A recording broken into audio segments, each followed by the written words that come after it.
தூத்துக்குடி வெள்ளப்பெருக்கின் பொழுது ராகுல் காந்தி வரவில்லை என்று கூறும் சீமான் பிரதமர் மோடி வராதது குறித்து ஏன் கேள்வி எழுப்பவில்லை என காங்கிரஸ் எம்எல்ஏ ராஜேஷ்குமார் கேள்வி எழுப்பியுள்ளார்.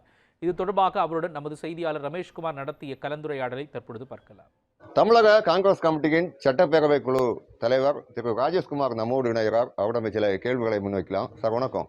வணக்கம். இப்போ வயநாட்டில் நிலச்சரிவு ஏற்பட்டிருக்கிறது. இதனைத் தொடர்ந்து மேற்கு தொடர்ச்சி மலை அடிவார பகுதிகளில் கன்னியாகுமரி மாவட்டம் உட்பட பிற மாவட்டங்களில் நிலச்சரிவு ஏற்பட ஒரு சாத்தியக்கூறுகள் இருக்கு அப்படின்னு சொல்லிட்டு மத்திய அரசின் ஆய்வு நிறுவனங்கள் சொல்லுது.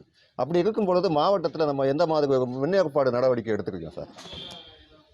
வயநாட்டில் ஏற்பட்ட நிலச்சரிவு வெள்ளப்பெருக்கு இன்னைக்கு அதில் பல உயிர்கள் போயிருக்கு. அதுக்கு மிக துயர சம்பவம். அதற்கு காங்கிரஸ் கட்சியை பொறுத்தவரையில் எங்களுடைய தலைவர் ராகுல் காந்தி அவர்கள் நேரடியாக சென்றிருக்கின்றார்கள். சென்றிருந்து அங்கே எல்லா மக்களுடைய முகாம்களெல்லாம் சந்திச்சிருக்காங்க. மேற்கு தொடர்ச்சி மலையை பொறுத்தவரையில் இன்றைக்கி தமிழகம், கேரளா, குஜராத் இப்படிப்பட்ட மாநிலங்களில் வெஸ்டர்ன் காட் பகுதியில் 0/10 அதாவது 0 லெவலிருந்து 10 கிலோமீட்டர் வரைக்கும் எந்த விதமான கட்டுமான பணிகள் பண்ணக்கூடாதுன்னு ஏற்கனவே அது ஒரு வரைமுறை அறிவிக்கப்பட்ட பிறகு இப்போ நேற்று திருப்பி மத்திய அரசாங்கம் சொல்லியிருக்கு இது மாதிரியான கட்டுமான பணிகள் அதே மாதிரி நலிந்த அந்த இது மாதிரி அறிவிக்கணும். என்னது மேற்கு தொடர்ச்சி மலையில் இருக்கக்கூடிய அந்த இது மீண்டும் இது மாதிரியான நிலச்சரிவு வரக்கூடாதுன்னு சொல்லி அதை நலிந்த மலை கிராமம் மாதிரி அறிவிக்கணும்னு சொல்லியிருக்காங்க. அதற்கு இன்னும் முழுமையான வரையறை வரல. வந்த பிறகு நம்ம இடங்களில் இது மாதிரியான பிரச்சனைகள் இதுவரைக்கும் இல்லை.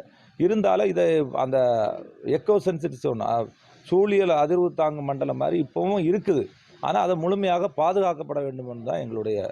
இப்போ வயநாட்டுக்கு சென்ற ராகுல் காந்தி ஏன் தூத்துக்குடி வெள்ளப்பெருக்கின் பொழுது மக்களை பார்க்கல அப்படின்னு சொல்லிட்டு நாம் தமிழர் கட்சியின் ஒருங்கிணைப்பாளர் திரு சீமான் சொல்லியிருக்காங்களே சார், அந்த நேரத்தில் அந்த கருத்தை நீங்கள் எப்படி பார்க்குறீங்க? அதாவது தூத்துக்குடி மாவட்டம், தென்காசி, திருநெல்வேலி, கன்னியாகுமரி இந்த மாவட்டங்கள் அன்னை மிகப்பெரிய அளவில் வெள்ளச்சேதம் ஏற்பட்ட போது மத்திய அரசாங்கத்தினுடைய மத்திய குழுவை கூட பார்த்தது. கிட்டத்தட்ட 36,000 கோடி மத்திய அரசாங்கத்துடைய நம்முடைய மாண்பு முதல்வர் அவர்கள் அந்த வெள்ள நிவாரணம் மாதிரி கேட்டார். ஆனால் அவங்க ஒரு ஜல்லி காசு கூட கொடுக்காத மாதிரி இன்றைக்கி நீங்கள் ராகுல் காந்தி வரலன்னு சொல்கிறீங்க. ஆனால் எங்களுடைய கட்சி தலைவர்கள் இங்கே இருக்கக்கூடிய மினிஸ்டர், அதாவது நெடுஞ்சாலைத்துறை அமைச்சர் கிட்டத்தட்ட 15 நாள் உட்கார்ந்துருந்து அவங்க குழு இருந்து பார்த்தாங்க. நாங்களும் போயிருந்தோம். அவங்க சுகாதாரத்துறை அமைச்சர் வந்திருந்தாங்க. சுகாதாரத்துறை செக்ரட்டரி தலைமையில் ஒரு டீம் போட்டு பார்த்தாங்க. ஆனால் மோடி அவர் வரலையே. ஆனால் நீங்கள் இன்னைக்கு பதவியில் இருக்கிறது மோடி, அன்னைக்கு பிரைம் மினிஸ்டர், இன்னைக்கு பிரைம் மினிஸ்டர். அவர் கூட அதை தமிழ்நாடை மாற்றான் தாய் மனப்பான்மையோடு தானே பார்த்து அவரே வரலையே. அதனால் அவர் அது வராததுக்கு இல்லை. எங்களுடைய தலைவரை பொறுத்தவரையில் காங்கிரஸில் எங்களுடைய மாநில தலைவரை உடனடியாக அனுப்பி வச்சு பார்த்தாங்க. நானும் போயிருந்தேன்.